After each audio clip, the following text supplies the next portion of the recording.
Alors, à quoi joue-t-on quand on joue à Betrayal at House on the Hill? Alors déjà, le titre en dit long. On pourrait traduire ça donc traîtrise à la maison sur la colline, dans la maison sur la colline. Voilà, il va y avoir un traître.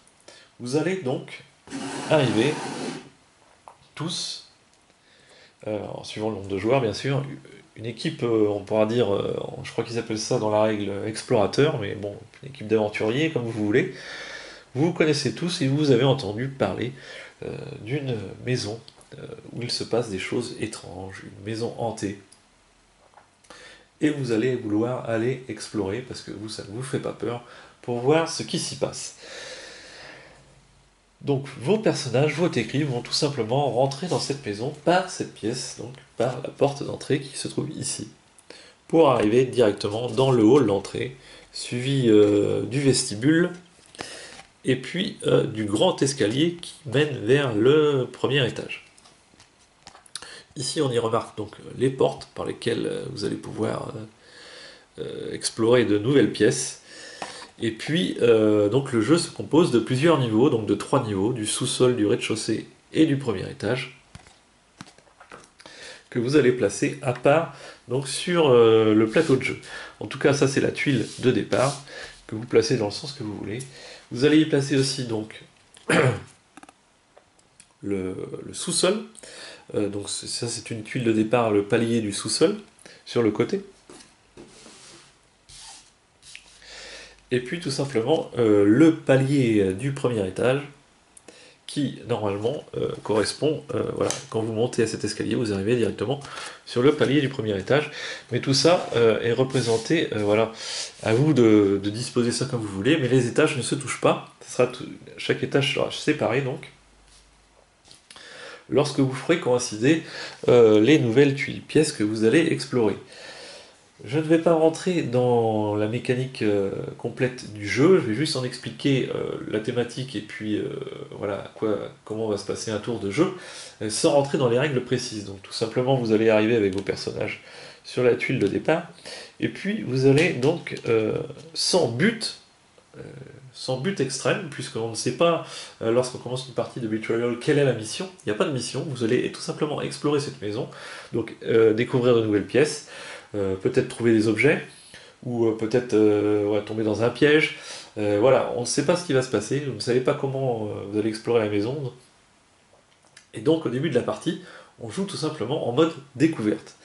On explore donc de nouvelles pièces qu'on va placer en faisant coïncider tout simplement eh bien, les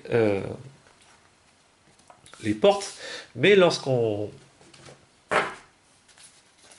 explore, eh bien, la pile de tuiles pièces donc, est retournée, et les tuiles correspondent à certains niveaux. Il y a des tuiles spécifiques, par exemple, qui ne peuvent être mises qu'au rez-de-chaussée, comme celle-ci, celle-ci au sous-sol, et puis des tuiles qui peuvent correspondre à plusieurs étages, comme celle-là qui correspond au premier étage et au rez-de-chaussée.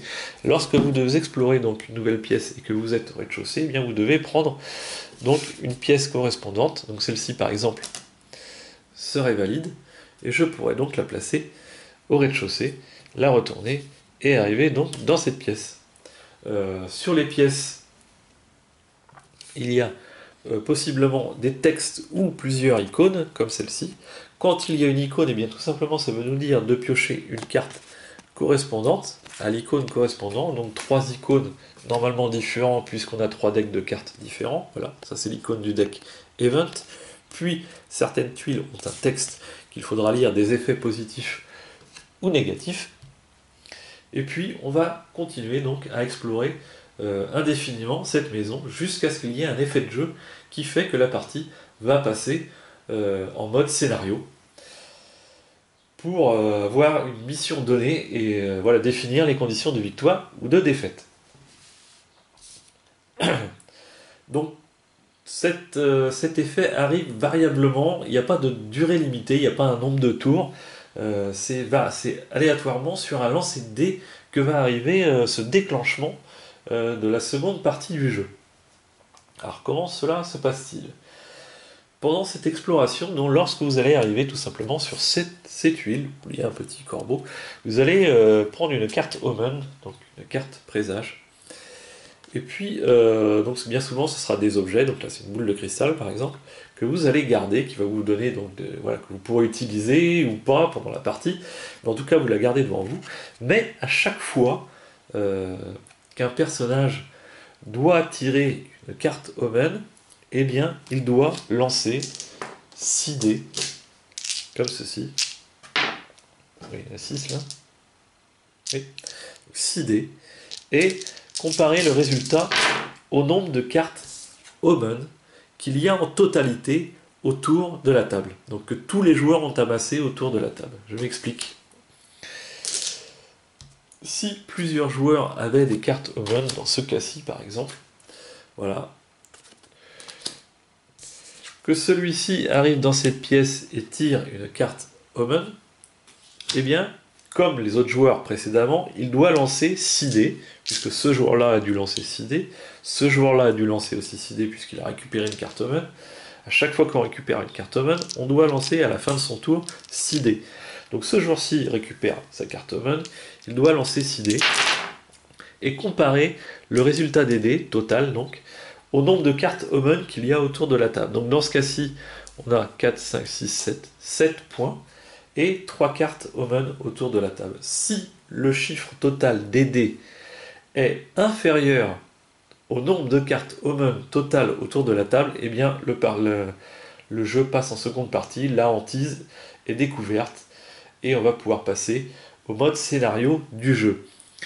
Donc c'est pour ça que le jeu, variablement, va pouvoir passer en seconde partie, puisque voilà, si quelqu'un avait le malheur de faire dès le début, dès la première carte tirée Omen, uniquement que des blancs, 0, eh bien on aurait un chiffre inférieur au nombre de cartes Omen total autour de la table, malgré qu'on ait tiré qu'une seule carte Omen. Donc ça serait très rapidement basculé en seconde partie de jeu, alors que si personne n'arrive à faire un chiffre inférieur au nombre de cartes Omen dans le jeu, on peut très bien arriver à 10 cartes Omen, et puis avoir, voilà, maximum, de toute façon ça fait 2 x 6, 12, on peut faire 12 maximum avec les dés, mais ça arrive quand même très rarement, on va tourner autour des 5-6 cartes Omen, lorsque la seconde partie va se déclencher, et puis toutes les pièces ne sont pas des pièces avec tirage de cartes Omen, donc tout ça fait que tout ça est assez variable. Je ne vous l'ai pas précisé, mais vous aurez remarqué qu'il est tout à fait possible, en passant par ici, d'arriver directement au premier étage. Mais par contre, il n'y a aucun escalier pour arriver au sous-sol. Le sous-sol, pour l'instant, en début de partie, on ne peut pas l'atteindre. Il va falloir trouver un passage secret, un escalier secret, ou un moyen quelconque, tombant dans certaines pièces, pour pouvoir accéder au sous-sol et pouvoir en remonter. Mais au début de la partie, aucun moyen d'accéder au sous-sol. Donc voilà comment va se dérouler la première partie du jeu. Tous les joueurs sont ensemble, explorent, et puis à un moment donné, vous allez faire un chiffre inférieur au nombre de cartes totales Omen en jeu. Et cela va déclencher la seconde partie du jeu. Comment se gère la seconde partie du jeu? Première chose à effectuer, donc là on passe en mode hantise, puisqu'on va sélectionner une hantise. Les scénarios s'appellent des hantises dans le livret des scénarios, et pour ce faire on va tout simplement se référer à ce tableau qui va nous indiquer quelle hantise on va sélectionner. On n'en choisit pas une au hasard, c'est nos faits et gestes qui font quelle hantise on va devoir sélectionner. Tout simplement, le dernier joueur qui a tiré la carte Omen et qui a lancé les dés et qui a fait que son chiffre est inférieur et qui a donc déclenché la hantise est surnommé le déclencheur de la hantise. Eh bien, ce joueur va regarder dans quelle pièce il est et quelle carte il a tiré. Alors, dans notre exemple, le joueur était dans la Charade Room et il a tiré la Crystal Ball, donc la boule de cristal.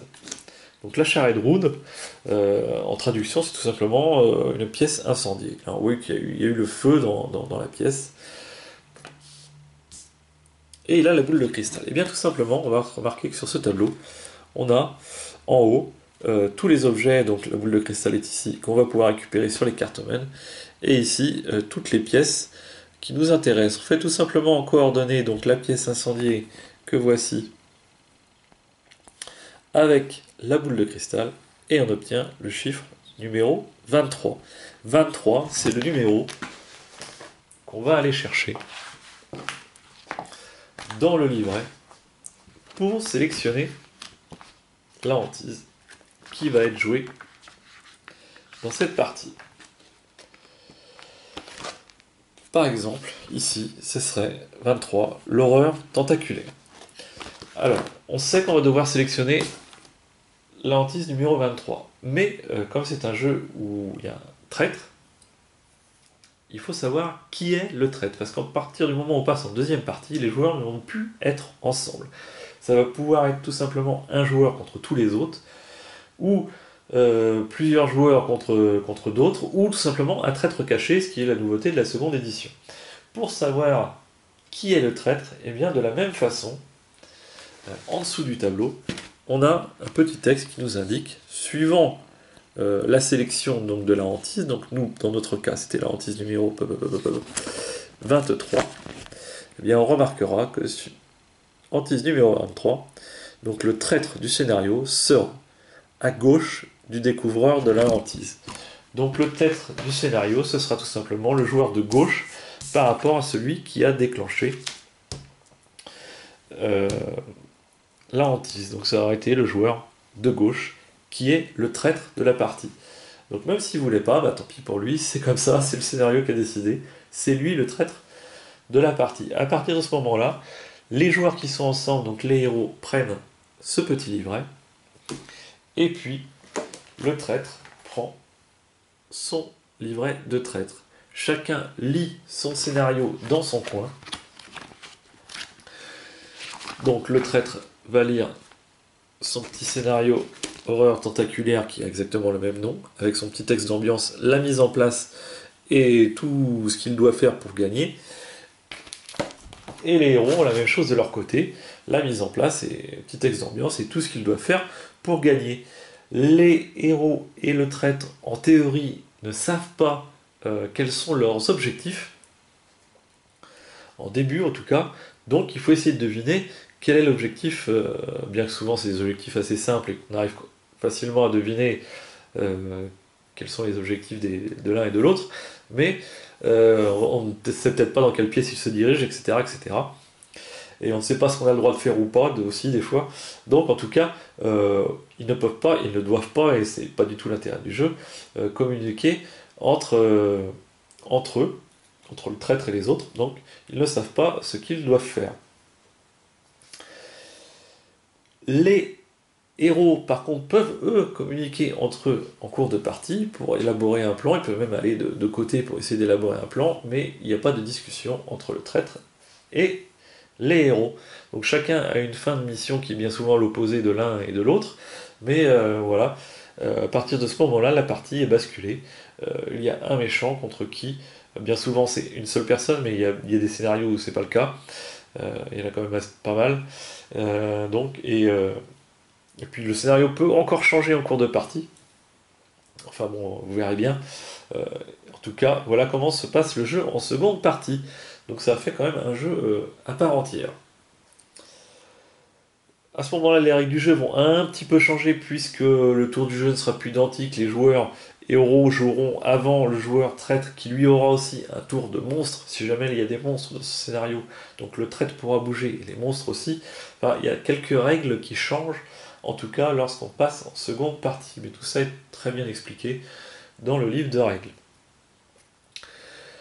Voilà en ce qui concerne l'explication du jeu. J'espère avoir été assez clair pour vous présenter à quoi ça ressemble, mais ça fait, comme je vous le disais auparavant, donc un jeu à part entière, puisqu'il n'y a pas beaucoup de jeux de ce type, où il y a un basculement comme ça en cours de partie, où il va y avoir un traître,